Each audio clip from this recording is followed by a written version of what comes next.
Thanks for watching Gamer Slice.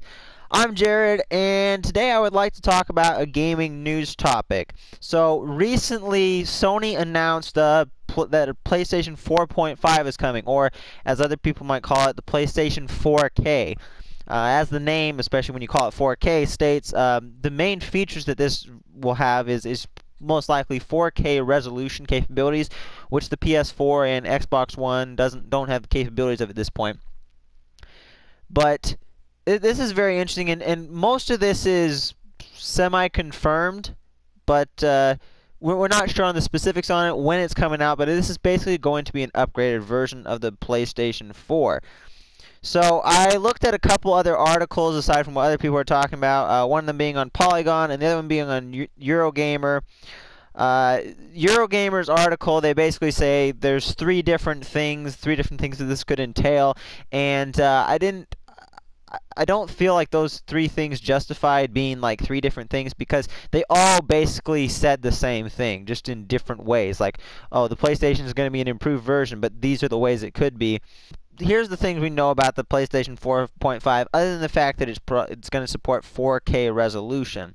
Well, first of all, we don't know how much it's going to cost, but things are likely pointing to the fact that it's gonna cost more money.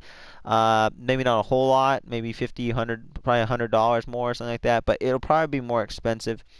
But it is going to be developed alongside the current PS4, so they're not discontinuing the normal PS4. And also, the PS4 games will likely be universal, which I think is big. I think it would be a huge mistake if they made this and were like, let's make separate games. That just makes it really confusing. It takes away from one of the things that make consoles good. Is like I can go down there and buy a game, and I don't have to be like, oh, this PS4 game or this PS4 game. Which one am I supposed to get?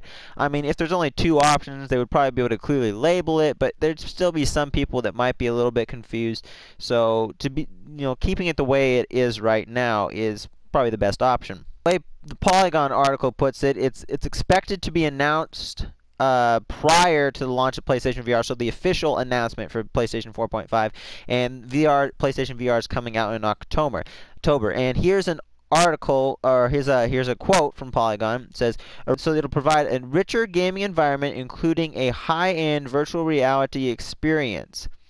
So this is about the PlayStation 4.5, and that's from the Wall Street Journal. And basically, the way I see it is they're trying to use PS 4.5. It'll probably be just a PlayStation that's more it's capable of pushing PlayStation VR towards its full potential more than the current PlayStation 4 is. So, what does this mean for PSVR capabilities? Well, it sounds like you might be getting an inferior experience on the PlayStation 4, although everything I've heard so far about people, they're saying, oh, it's still rough around the edges, but they have time to fix that. But from what all the things people are saying, I'm like, I don't feel like, this 6 month period of time or whatever is really enough for them to fix that. I'm not really sure of that. So maybe the PS 4.5 is going to be essential to having the best VR experience. So it's interesting. But now I'm going to talk a little bit about the Eurogamer article. They were focused more on the tech aspects of it, and most of the things they talked about revolved around what its computing power would look like. So one of their main focuses, they were talking about the microprocessors and how we're moving on to like 14 and 16 nanometer microprocessors these days. This is going to provide more power, maybe be able to do 4K resolutions, but it's probably not going to be too big of a jump. But it's not going to be anything like a generational jump. But one important thing that they point out in this article that I would tend to agree with, and this kind of backs up what Microsoft, or what more specifically Phil Spencer came out and said about the Xbox One just about a month ago, about having maybe an upgradable Xbox One. This is what Eurogamer had to say. They were saying that this type of like mid-generation refreshment might replace generational leaps, and you might be necessary at this point because those generational, like we already know that between the PS3 and the PS4, originally there wasn't maybe as much of a jump as what people actually expected, and it's probably going to get narrower and narrower as time goes along because technology can't progress that fast. We're not seeing improvements that fast, and if you want to really have these big leaps. People might be going over to PC more, and just looking back between PS1, PS2, and the Xbox and Xbox 360, and from there through to the Xbox One to the PS4 and all that, they've been pretty big leaps, but they've kind of gotten smaller and smaller. And honestly, if you really look at this though, like last console generation lasted basically a decade. And we can't. I mean, they could maybe try to push a decade with these consoles, but I doubt it. They're probably going to be hitting their limit within the next 2 or 3 years, so they're going to need to bring out a new console unless they do this. But how people are going to respond to this, I don't know. I'm all for it, provided it doesn't cost too much money. I mean, I'm not going to go out and get it, but I think I don't think it's a bad idea.